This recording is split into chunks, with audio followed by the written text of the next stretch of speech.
So, welcome to Chatting with Wisdom, weekly interview series. So, embrace the wisdom of heartfelt conversations with me, your host, Geegado Megwan Kwe, meaning Talking Feather Woman, also known as Rollie Allaire. I'm not just a holistic life and wellness coach, I'm a resilient soul who crafts my narrative consciously. My journey is a voyage of growth, courage, and compassion. I invite you into a space where authenticity reigns and each interview is a journey of shared wisdom and empowerment. Today, we have the incredible Tehmina Fahad. I should have asked you if I pronounced your name correctly. Was that correct?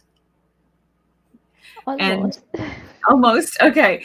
So I'll get you to introduce yourself as well. So joining us, she's the founder of Parenting Ups and Downs, a sanctuary of mummies navigating the beautiful journey of parenthood.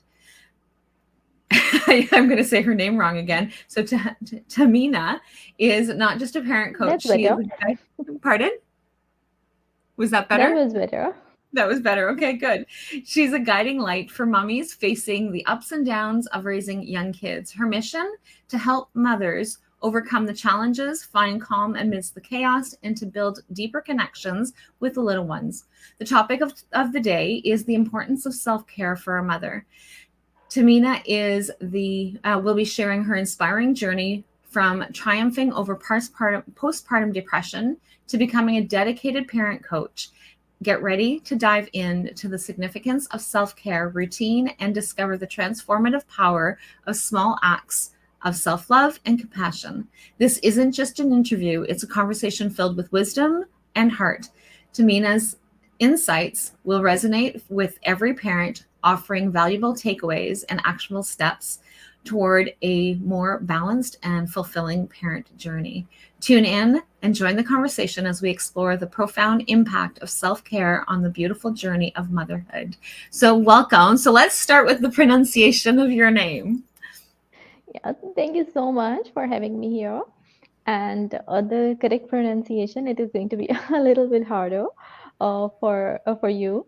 But it is actually Tehmina. It's like T pronounced in a way that it's Tehmina with a little bit sound of her in it. Okay, Tahmina. So, Yeah, welcome. that's better. And that's much better. Good. So, I am really excited to have you here. So, tell me a little bit about. Let's just first start with where are you from? Yeah, I'm So, from Pakistan, Karachi. okay. Yeah. And so, tell me, how many children do you have? I have two kids. One is a boy. He is 7.5 years old, and a girl. She is 5.5 years old. Nice. And so, tell me a little bit about your experience of postpartum. And it's just really interesting that you are coming on and sharing as our first guest of 2024 of the weekly interview series about the postpartum because we're just starting a group here locally Hmm. for postpartum moms. And so Okay. tell me a little bit about your journey and how you were able to overcome some of the challenges that you had with postpartum. Yeah, actually, when my second one was born, I was going through some severe postpartum depression at the time, and I didn't realize initially that it is postpartum, and I was shouting a lot. I was like aggressive all the time, and I was not in a good mood.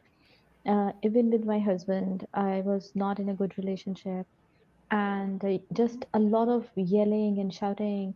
And even with just a little baby, she was hardly 2 months old, and I used to be so aggressive towards her. I used to, handle her very harshly, and this goes on till the time she turned almost 1.5 years old. And it continued because I never realized that I am going through postpartum depression and I had to get it treated. So when I realized, because after that much time, my husband also, he started saying that you are getting very loud, you are very shouty and snappy all the time, you are not the type of a person who was before. So that was really, an eye opener for me, that what am I doing with myself and with my kids, with my relationships. So then I started, Googling about it, researching about it, that what is all that. And then I got to know that, okay, yeah, even though being a science student, I had, the basic concept of the depression and the postpartum days and everything. But it it didn't hit me when I was going through it. I was never, ready, or maybe I was not aware that I am, I am well aware of the fact that postpartum depressions happen, and it could never happen to me. I was Mhm. in a denial, right? Yes. It could never happen to me.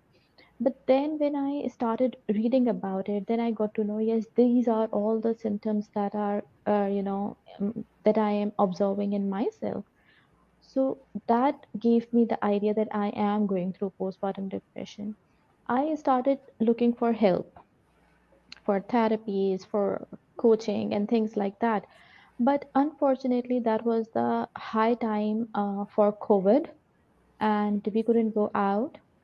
And the COVID depression was added to my postpartum depression. Wow. And that was, that was completely, I was mind blowing. My mind was literally blowing away. So it was like that. And when I started looking for help, I couldn't find any any help that was suitable for my time, the time when I am free. Yes. So that was very hard time. Yes, and that would be like having so the different time zones, having COVID on top of that. And so, and like you said, the Yeah, postpartum or the COVID depression would be compounded with not being able to be so being more isolated, not being able to get out and getting that. And so that was wonderful that your husband was able to recognize it because not always do our partners recognize what it is that's going on. They just think that, oh my gosh, you're just exactly. moody and you're just difficult. And so for him to actually help to point out to you that that you're not the same as you were and that things are definitely different and that there's something going on that needs to be explored is incredible, and that's wonderful insight for him. And you're not the first person Yeah, who looks at the like it can't happen to me. I'm well adjusted, I know all the things that I need to do and all these kinds of things, and it's really easy for us to be able to say, but I already know all the things that I need to be doing. And so it can't yeah, happen to me because I've planned for it. I've thought about it or I've had another child and that never happened before. Right. So like those are the different exactly, things exactly. that are really challenging. So what are some of the Exactly. things that you did to, because obviously it was challenging times to be able to access help. So what are some of the things that you were able to do to help you get through dealing with the postpartum? Yeah, so the first thing I started doing was, I started taking out small bits of time for myself. This is why I have chosen this topic for today as well, about the self-care, because Yeah. for me, my journey started from the self-care. And I started I started looking into myself first, that what I was before and why I am not same anymore. Yes. So then I realized, okay, I need some time for myself, maybe some soothing time. I started looking on YouTube for some soothing strategies. Then I got to know about some calming yoga techniques. Then I started doing that yoga, and I started walking every day. So these were the two things. Initially, I started only these two things. One was my walk, and the other one was doing some very, very few steps of yoga, so that it gives me that focus of mind Mhm. and that calmness in myself. And being able to have like so a lot of times people especially moms say, well, I don't have time. So you had another child, you have a baby, and you have a household. So what are some of the things that were there things that actually stopped you from making sure that you were taking that self-care time? Yeah, actually, there you are completely right. All these things were always there, and I was so over occupied, because, and I was continuously I was telling myself, even when I talked to my mother on calls, and she was also reminding me that you need to be a strong person, your health should be stronger, only then you can take care of two kids. Yeah. But I used to tell her that I don't have time, I don't have time, I cannot do this, I cannot do that. And then my mother used to ask why you cannot find 5 minutes or 10 minutes for yourself. So yeah, that was very overwhelming, handling two kids, especially when they were both toddlers. It was very hard time. And then I somehow I managed. What I started doing, I at that time I hired a house help, and then she was like a very good support for me. And Mhm. then I used to ask her to sit with the kids, and sometimes when I am taking at least almost like maybe 15 minutes time for my yoga or for my walk, then I used to ask her to sit with the kids and play with them maybe. And in the same place where we all are sitting, I started doing my yoga. So the kids were also in front of my eyes, and because I was um, you can say, like, I was so worried that what if I let the kids go out of my sight, what will happen to them? So I Yeah. cannot, let them go anywhere away from my sight. So that was another, thought going on at my in my mind at that time. So I somehow I started finding time for myself. Then my elder one was almost 4 years old at that time, and I started giving him a screen time. So I used to tell him that, okay, you take your screen time for 30 minutes so that I can have some time for myself. So this is how I started. Yeah.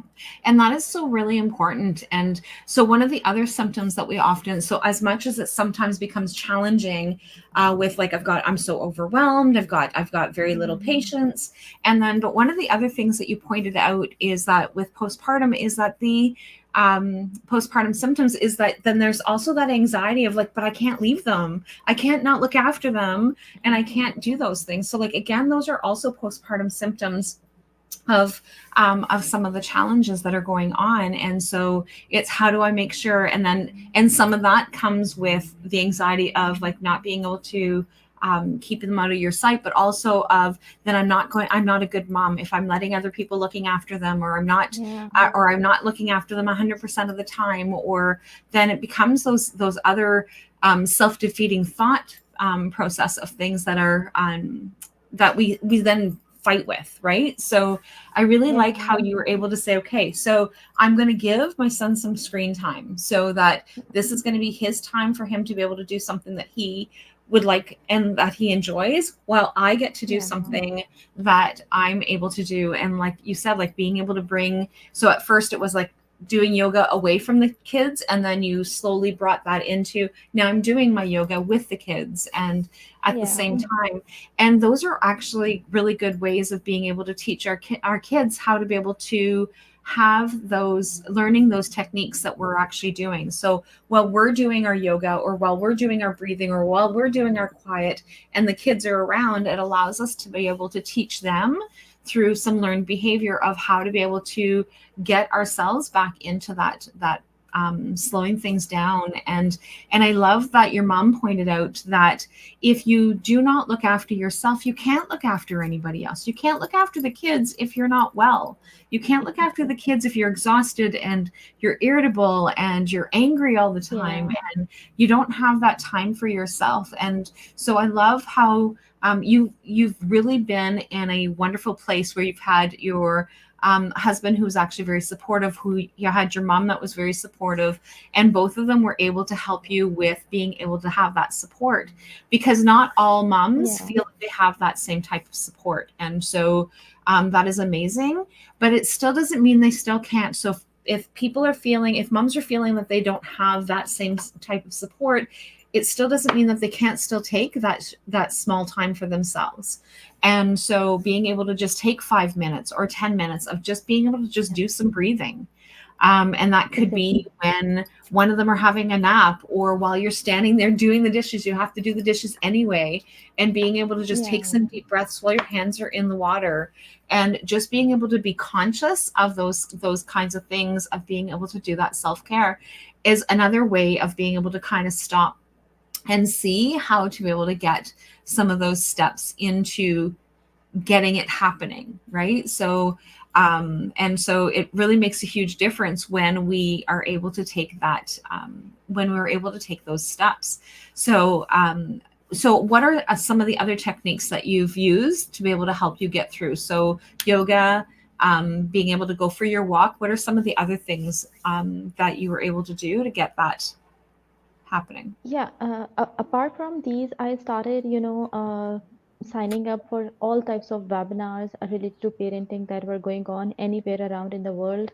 So I used to, stay awake whole night because of the time zone difference, and just to catch up on the webinars and to get the, to listen to all the talks that the experts, parent coaches, they were doing over there. So uh, um, I bought many books about parenting and I started reading them all. I was like reading to different blogs and watching videos. Like I was all over the place at the time, and I was trying my best to come out of that postpartum depression, not only for myself but also because the thing was that I realized that uh, what image my kids are getting out of me. Because what happened one day, I was sitting in another room, and at that time, my younger one, she was almost two, almost her second birthday was about to come. So at that time, both my kids were playing in another room, and I was sitting in a different room, but I was hearing them play. So, what I heard was that they were playing in a way that my daughter, she was pretending to be me, and uh, the way she was talking to her brother, and the words that she were using, and the actions that she was doing, she was so loud, and she was shouting, and she was scolding, and she was doing all those things that I was doing at that time. So that was a complete shock for me, and that gave me the the concept that, oh my God, this is my picture for my kids. Yep. My kids think that I am that type of a mother, and I never wanted to be that type of a mother. So what am I doing? So that day, I made both of them sit together with me, and all three of us sat together, and I promised them that I am not going to be the same mother that I was. I am going to change, and I asked them to, and I say sorry to them, and I really, asked for their forgiveness, and I said, okay, let's start all over, and I will try my best. I will not be that angry and shouty mother anymore. And but then I also asked them to, you also promise me that you will help me to come out of this phase, and you will also help me to not shout. Whenever you see that I am about to shout, or when I am shouting, then you remind me that I have promised that I am not going to shout. So that thing that really worked, and all three of us, we started working on it together. And again, there's another life lesson, right? So again, we Yeah, have this belief that we need to be perfect. And so by being able to have that opportunity for us to demonstrate, again, I'm sorry, I didn't handle this well, teaches them, it's another life lesson of teaches them that, okay, something's not quite right in how I'm handling this, and what it is that I'm doing instead is how to be able to do that. And so one of the things that I'm hearing you say a lot for you with your postpartum was those angry feelings of yeah, of being irritable and angry, and that seems to be a lot of your symptoms as to how you managed with your postpartum. So what are yeah. some of the things that people can do to be able to like, what are some of the things that you do to help your clients work within that anger? So do you have anything that you do with them to help them with that? Yeah, actually, I have two different sets of things that I do with my clients. One is one-on-one coaching that I help them overcome their postpartum depression. I help them overcome their anxiety on one-on-one basis as well. And also, my main you can say my niche over here is that I help mothers overcome yelling, because I was the one who was shouting and yelling all the time. I overcame my yelling part, so I now I am helping mothers overcome their yelling.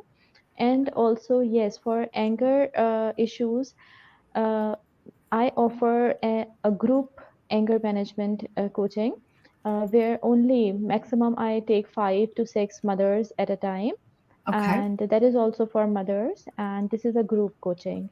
So in that group, it's very interactive sessions and very closed group, where we all interact with each other and we all give suggestions also to each other. And then there are my input for how you can understand anger, how you can overcome your anxiety and angers that you are facing in your daily life. And so, so when does that start? So this is your anger management practical ways to control anger. Hmm. It's a 3 week Yeah. online group coaching. So when does Hmm. that start? So, so you said 5 to 6 women that you, Yeah. moms that you'll actually take in at a time. And so when's your next one starting up? Yeah, my next group is starting from 16th of February, and it is a 3 weeks group coaching. But I do this anger management specifically. I do it only 3 times a year, not more, because Okay. my main focus is still parent coaching with one-on-one clients. Okay. So, so if anybody is interested in signing up, Mhm. I'm displaying the link on the screen of what it looks like. And actually, I'm going to take that back off again for a second, just so that I can grab that link again. Because for those of you who are on live, is that I'm also going to share the link in the comments, which will only show up on my Facebook page and on YouTube. So if you're watching this from anywhere else, it will not appear. But I know that I like to being able to have that easy click. But if you wherever it is that you're watching this from or listening to this from, so if you're listening to this on the audio podcast, is that these links will actually be in the description. So wherever it is that you're watching or listening to this from, is that there is all of her contact information is in that description. And so the this particular post link that I've shared has to do with Instagram, so it actually takes you to her post, her actual post of that particular program. But in order for you to be able to get a hold of her, you can actually reach out through any one of her contact info. Any one of her contact information is there. And so, what are some of the other things? So you said that you actually do a lot more of the one-on-one. Mhm. Is a Because this program is once a year, or I mean, 3 times, up to 3 times a year that you do this particular Yeah. program. So, how are some of the ways that they can reach you to start working with you one to one, and what does that look like? Okay, yeah, I have actually one-on-one sessions are can be like as per the need basis, and I also have a 6 week course for respectful parenting. That is also one-on-one, but it is 6 weeks course depending upon the situation. If you if you want to sign up for a complete 6 weeks course, that is another way to work with me. And Okay. sometimes clients, they don't want to book for complete 6 weeks, so they prefer doing it like maybe one session, two sessions at a time. So that I provide that type of help as well, so that Yeah. they don't feel bound that no, we have to complete all the 6 weeks as well. So I give them this opportunity. If some Because sometimes it happens, I tell you that there are several of my clients, they continued working with me after 6 weeks are done. Uh, in fact, I'm still working with one of the clients. She is with me since almost 3 months now, and she wants to continue taking the sessions on weekly basis, so that she can control her anxiety. So it depends upon your need. If your need is, fulfilled, if we see that transformation within 3 sessions, or if you feel that transformation after 5 sessions, so that's completely up to you. And because it really is unique to each person, and so like, and Yeah. how much more support that we need depends on what it is that is going on and how we're able to manage that. And there are so many ways of being able to help manage. And but I Right. love how you actually focus on that, that anger part of the postpartum, that many moms don't want to admit that is part of what it is, because they're embarrassed. So how do you handle Yeah. moms who feel that embarrassment of like, this is not the type of person that I am, but yet this is the experience that I'm providing for my children. So what kind of information can you provide to them in that respect? Yeah, actually, I really love your question over here, because many mothers who approach me, they are using the same words, that I am a bad mom.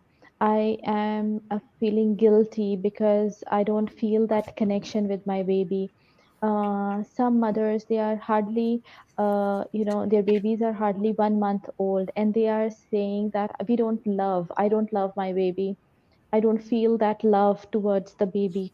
So these are some of the things that are clear indications that you are going through postpartum depression, and that can be treated. There are therapists, there are coaches who can help you come out of, postpartum depression. So you should look for support. If you cannot find the support within your household, then you should look for some professional help. And And it there really is does. Sorry, go ahead. Yeah, and there is no shame, there is no embarrassment in saying that you are going through a hard time. Every one of us does that. I had gone through it. I have come out of it also. So if you are going through it, then there are ways to come out of it, and you will feel connected. You will feel that love towards your baby once you are, once you start loving yourself. Then only you feel that connection towards your baby as well.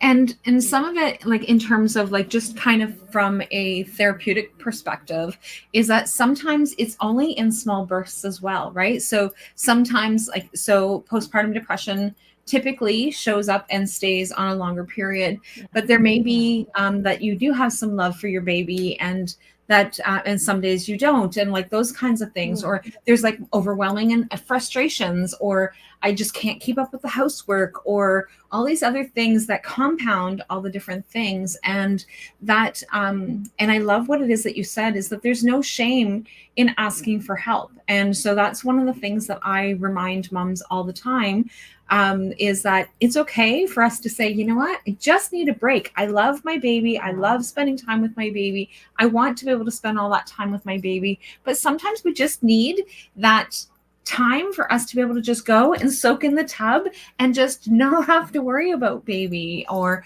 being able to have yeah, some time where we can just go and spend time with our partner and not feel that guilt that there's that time for us to be able to just take some time for ourselves. And so it's just really important for us to be able to have these times. And for some moms, it takes a little bit more time to be able to admit, because that's one of the other things that you said, is that it took some time for me to admit that that was something that was yeah, going on.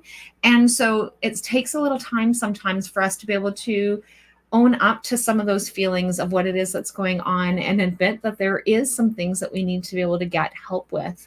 And right, again, there's no shame at any stage or at any point, um, of being able to get that help. And so there's lots of different types of therapies. There's lots of different techniques of being able to help with being able to manage postpartum. And in some cases it needs to be medically treated as well. Agree. And so I that is agree. also very, very important for people to, because I know that I personally try and do everything holistically as much as I possibly can. And so it's really important for us to be able to say, I've done all the things that I've been trying to do, and I've been trying to manage with all of the herbs and natural things that I was actually Hmm. doing. But sometimes it's okay for us to say, I need to go and seek some medical attention to be able to help me get over that hump. Exactly. It doesn't mean we can't stop at some point. It just simply means that we just need that extra boost of to be able to help things get back into balance. And one of the things that we need to remember is our bodies are incredible. However, there's lots of hormones and lots of hormone shifts and lots of hormone Oh changes my when it God. comes to, and Yeah. then you add stress on top of that, daily activities, other children, partners, and then you have just life in general happens. And so Right. it's sometimes we just need those extra boosts of additional support, both medically and behaviorally, to be able to manage and navigate Yeah. some of the things. And that there's never any shame in how we that we need to be able to manage or navigate that. And so I think that that's incredible that this is with your lessons of like, I didn't have all the support that I needed, I didn't have all the tools that I was able to, that you were able to, that you're now able to help other moms that may be struggling to be able to have access. Now I know we talked about that you're in Pakistan, and so, Yeah. and we're obviously here in Canada. So, for whoever it is that's listening here in Canada, but we have people from Australia, we have people from the UK that join us on Chatting with Wisdom. And so, one of the things that, so now, do you only help people in Pakistan, or how does that work? Yeah, no, actually, I have clients all over the world, and we manage somehow in different time zones. So it's like I'm having clients from UK, from Australia, and from Saudi Arabia, from Dubai, and also from Pakistan, also from India. So I have clients all over the world, basically. And it's really important. And so, like, one of the things that I just want to point out is that, so it is 10 p.m., or we started off at 10 p.m. your time, so we're Yeah, almost we're moving into past 10:30 at this stage, and yeah, we're here at noon. And so this is how accommodating you are of how important that this is to be able to reach moms. Is I really want to be able to do this, can we navigate a time? Because if we would have went at 6 p.m. our time, it would have been 4 a.m. your time, yeah, which that was definitely unreasonable. But just yeah. being able to navigate some different times of being able to do that, and negotiating with, just because somebody's in a different part of the world doesn't mean that we can't figure out or navigate how to. And this Exactly. just proves your willingness to want to be able to help women from around the world at within any time zone of what's going to work for both of you to be able to still navigate this time. Exactly. And you know what? Like, I would like to add just one more point over here that I came out of that postpartum depression. It took me almost 2 years to come out of it. So you don't think that a postpartum phase is still a month or a 40 days or 2 months only. No, it stays. Latest scientific research proves that postpartum phase stays up to 7 years. If Yeah. you are not getting the proper help, if you're not getting the proper support, it can stay longer. So yeah, you need to find the support. If you're not getting it, like when I was going through it, I didn't find any professional support. I didn't get any support over here, and now I made it my mission that I will support all the women who are coming to me. So I adjust my timings according to that, that I am going to be approachable, I'm going to be affordable, and I'm going to be there whenever they need help. So when I am in when I'm working with my clients, it's my strategy that after a live call, I stay connected with my client through Messenger, and we are connected through messages throughout the week till the next live call happens.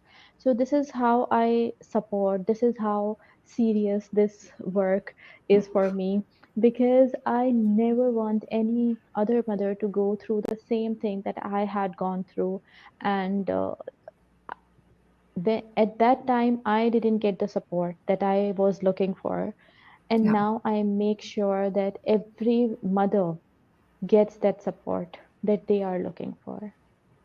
And it's really important for us to realize that it happens more often than not. Right? Yeah. So, like when we talk about the hormones, like our hormones, or we have these pre-hormones that happen when we get pregnant, and then we have while the baby's being born, and then if we're nursing, then those are additional hormones after Oh, baby's birth. yeah. And so, like, there's all these different things that our bodies do to be able to help us take care of our babies. And so, all these different things, and like I said, then you add stressors on top of that.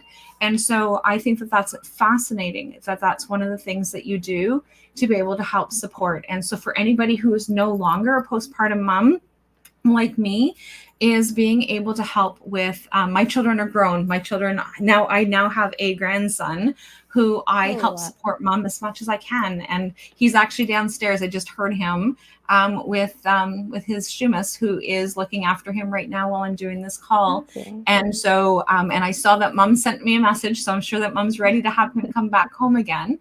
And so, but it's just whatever it is that you can do as a non-postpartum mom to be able to help Hmm. support our moms who are in postpartum and being able to help. And I love how you talked about that. The scientific proof is that it is up to the age of like up to 7 years that these things, Yes. that postpartum actually affects moms, because and with our traditions and the things that we have learned is that everything comes in stages of 7, right? So we move Yes. into those different stages of 7s. And so it makes perfect sense that postpartum will actually take effect. And then you have, so then you have your first baby, and then you have your second baby. So then you've Yeah. got like this stage that is ongoing, right? It's So like just ongoing. until you're done having your babies and they've moved through those first 7 years. And so really important for us to be able to do that. So I love how you actually pointed that out. Is there anything else that you want to be able to share for anybody who's listening to the live broadcast right now and or the replay later? Yeah, one more thing I would like to tell all the listeners over here is that please do not blame yourself or the surroundings for having those feelings that you are going through postpartum depression. It is not your fault. It No. is completely, it completely depends upon many different factors. The first scientific factor, if I talk about the medical factor, is that at the time when you are pregnant, your hormonal level are here, like till here, and as soon as you give birth, it drops down drastically. It drops down and comes to Yep. here. So you just imagine when there is this drastic change inside your body, then definitely your body is going to react in some or the other way, right? So Absolutely. if you are feeling all those, overwhelming emotions, if you are going through multiple emotions at the same time, this is completely normal. And please do not blame yourself for any of what is happening with you. And really important with that, exactly what it is that you're saying is don't compare yourself to other moms either. Right? Exactly. So like that's really important for you to do as well, is that don't look at what other moms are doing unless you're looking at other moms to say how else can I try and do something different Yeah. that will actually help me. But don't do it in a way of like, yeah, but this mom is able to do this and this mom's able to do that. And so you don't know what all the circumstances are. You don't know what their hormone levels are. And there's lots of Yeah. things from a chemical perspective. Nursing on top of that is again another Yeah. one. So like if you're nursing versus bottle feeding, like that makes a huge difference as well. And so like just keep all that in mind and as we're going through. So thank you so much for joining. And for all of you who are listening, I am so excited to be back providing these weekly interview series. And I love the fact that you are the very first for 2024 that of being able to share your wisdom with us in this series. So thank you again, everybody, and thank you again for being here. Thank you so I'm much. gonna stumble on your name. So Tehmina, Tehmina. No, I can't do it now. I'll do it. That's okay. I'll do it. Thank you so much for having me here. It was such wonderful talking to you, and you are such a cheerful person. And I literally love talking to you on this live and later on in the podcast as well. And my name is Tehmina, so that's Tehmina. okay. Whatever you pronounce, I don't mind. It's a difficult name. And so thanks again, everybody, for joining us. And for those of you who are local, and if you are struggling with the feeling like you just need that extra support, we have a free group of mums that are starting up on Thursdays in Haileybury, Ontario. So if you are local, please come and join us. And it doesn't matter at what age that you are starting off, is don't feel like you're alone. And so come and join us. And so we invite grandmothers and aunts to come and support mums in this as well. So thanks again. And I will share a little bit more about that later, and talk to everybody soon, and bye for now.